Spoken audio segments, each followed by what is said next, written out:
WBC। बाबू सब साथ में ही रहता है, ये कहाँ जाएगा बेचारा। तो एक नस है, उसी में चारों घुसे रहते हैं। प्लाज्मा भी रहेगा, प्लाज्मा में कौन तैरेंगे, ये चारों तीनों RBC WBC प्लेटलेट सब तैरते रहते हैं। हाँ चलो, इसका फुल फॉर्म लिख लेना बाबू यहाँ पर, वाइट ब्लड सेल या कार्प्लस, है ना। सफ़ेद क्या लिखोगे? सफेद रक्त कणिका। हाँ ठीक, कार्य लिख लो इसका। इसका मुख्य कार्य यानी मेन वर्क क्या होता है बाबू? देखो इसका मेन काम होता है हमारे अंदर बीमारियों से लड़ना, ठीक है। अगर हमें फीवर होता है या कुछ भी बीमारी शरीर में अगर होता है तो उससे लड़ने के लिए हमारे बॉडी में कौन मौजूद है? WBC। सोच लो कि अगर मान लो कोरोना घुस गया, कौन लड़ेगा? मान लो तुम्हें निमोनिया हो गया तो क्या लड़ेगा? या कुछ भी हो जाए तुम्हारे शरीर में, कोई भी बीमारी जो हमारे शरीर के खिलाफ काम कर रहा हो, अलग काम कर रहा, उसके अंदर हमारे काम क्या होता है इसका, यानी इसको हम बोलते हैं आर्मी ऑफ बॉडी। हमारा शरीर का रक्षक है ये। क्या है बाबू? हमारे शरीर का रक्षक है, शरीर का रक्षक, बस लिख दो यहाँ पर। इसका कार्य क्या है बाबू? शरीर की रक्षा करना। हमारे शरीर को अगर कोई बचा रखा है तो कौन बचा रखा है बाबू? WBC। अगर आज हमारे शरीर से WBC को निकाल दिया जाए 10 दिन में हम लोग खत्म। चलो अब बात करते हैं इसमें दूसरा फॉर्मेशन। इसका जन्म कहाँ होता है बाबू? यहाँ पर, यानी बोल सकते हैं ओरिजिन यानी निर्माण। बाबू इसका भी सेम है, बोन मैरो यानी अस्थि मज्जा।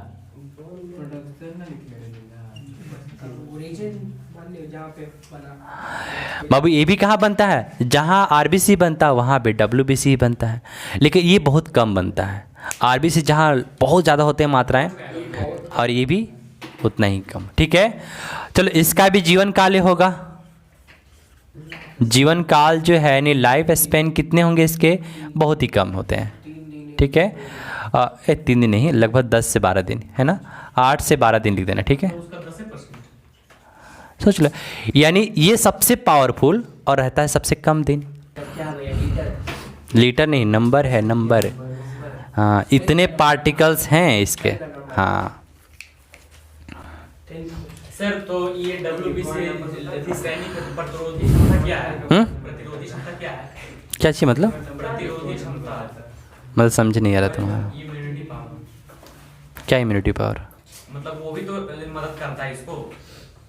यही तो है उसको जो बूस्टर दिलाता है। तो वही तो सर हम भी बोल रहे कि ये मरता तो है पर इसका याददाश्त नहीं रखता है। हाँ तो यही तो बात हो रही है, इसको हमेशा याद रखता है कि वो बीमारी से किस तरह लड़ना है, यही हम बोल रहे हैं। ठीक है। देखो एक्चुअली जब सेल लड़का बातें बंद करो, सेल की हम जब बात कराए थे बहुत पहले, तो उसमें सेल में हम पढ़ाए भी थे बहुत पहले कि उसमें कि जो सेल होता है वो खुद एक एंटीबॉडी रिलीज करता है, ठीक है।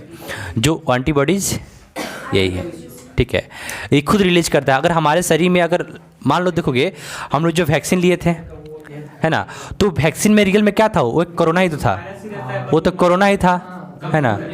वो हमारे अंदर कोरोना इंजेक्ट किया गया, लेकिन ये हमारे शरीर के हिस्सा है क्या? नहीं है। और पता है जो हमारे शरीर का हिस्सा नहीं रहता है ना, उसे ये मार देता है, ये मारता है। लेकिन बोलोगे अगर मान लेते हैं हमारे शरीर में कितनी है इसकी संख्याएं? 4000 से लेकर 4500 10,000 तक का, माने 10,000 मान लेते हैं, या मान लेते हैं 8,000 बीचों बीच मान लेते हैं। 8,000 हमारे शरीर के अंदर है। कितने हैं बाबू? 8,000 है। और कोरोना भी कितना घुस गया? 1,800, या मान लो 8,000 कोरोना भी घुसा दो इसमें, ठीक है। तो अब तक हमारे शरीर को पता चलेगा कि ये 8,000 से लड़ेगा, ठीक है। लेकिन मान लो कोरोना इतना आ गया तो ये उसको लगभग 4 गुना 5 गुना क्या करेगा? अपने आप को प्रोटेक्शन को बढ़ा देगा। सोचो, लेकिन ये बढ़ तो गए, अरे बढ़ रहे हैं बढ़ रहे हैं बढ़ रहे हैं, ये भी बढ़ रहा है, कोई दिक्कत नहीं है।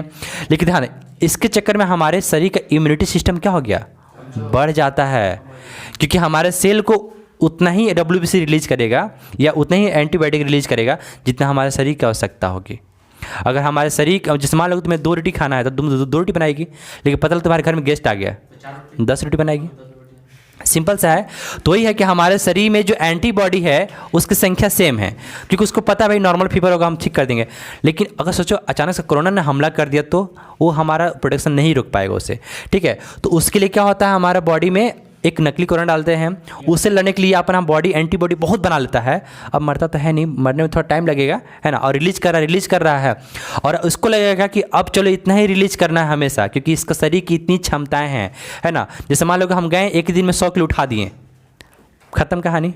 लेकिन हम 10 किलो उठाएंगे, 20 किलो उठाएंगे, 30 किलो उठाएंगे, तब हम जिम में क्या करेंगे? अच्छा 100 किलो उठा सकते हैं, लेकिन एक ही दिन 100 किलो उठाएंगे, कल को क्या होगा? जिम छोड़ देना पड़ जाएगा, फिर नहीं जा पाएगी, है ना। तो क्योंकि देखो अब होता क्या है, जब हम 1 किलो उठाते हैं, 10 किलो उठाते हैं, शरीर कहता है कभी इसे बूस्टर डोज दो। इसे मतलब बूस्टर मतलब क्या होता है? एक पावर दो, है ना, ताकि 20 किलो उठा सके। कल हम 30 किलो उठाएंगे, शरीर को बोला नहीं अब 30 किलो को पावर दो, है ना। ये रिलीज करता है धीरे धीरे बॉडी, और बॉडी को उस लायक बना देता है कि तुम 100 किलो तक उठा सकते हो, ठीक है। वही होता है कि जब 2 महीना 3 महीना पे एक डोज पड़ता था ना वैक्सीन कोरोना का, तो 2 महीना में क्या होता था? हर 2 महीना में इसको क्या किया जाता था? एक इंजेक्शन डाल जाता था।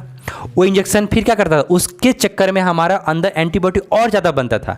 फिर 2 महीना चला, फिर डाला एक इंजेक्शन और एंटीबॉडी बन गया। हमारे शरीर में इतनी ज़्यादा एंटीबॉडी बन गई कि अगर कोरोना आ भी जाए ना, तो उसको क्या करेगा? वो लोग संभाल लेगा।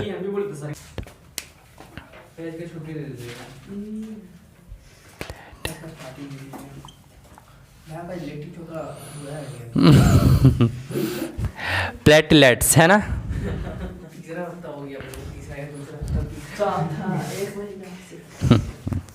चलो अब ये प्लेटलेट्स क्या होता है बाबू, इसका कार्य क्या होगा? ये तो फालतू लगता है ना कभी कभी। इसका मेन काम क्या होता है? ब्लड क्लोटिंग करना, ठीक है। ये भी काम करता है ब्लड क्लोटिंग। तो देखो इसका कार्य लिख लोगे, मुख्य कार्य। मुख्य कार्य क्या करना बाबू? रक्त का थक्का जमाना, ब्लड क्लोटिंग, है ना। रक्त का थक्का करना, रक्त का थक्का करना। चलो इसका दूसरा कार्य करो। इसमें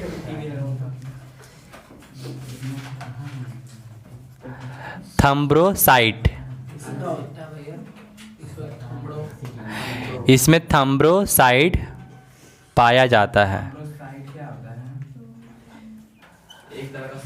है, जो पापा नहीं है, गधा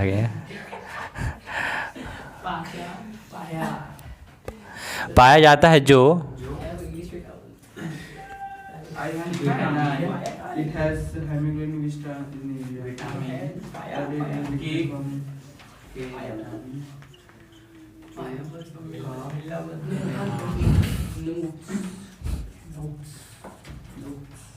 इसमें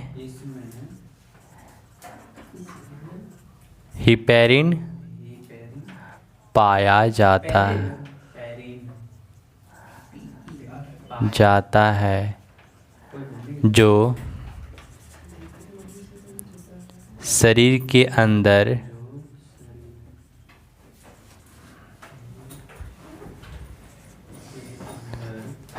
रक्त को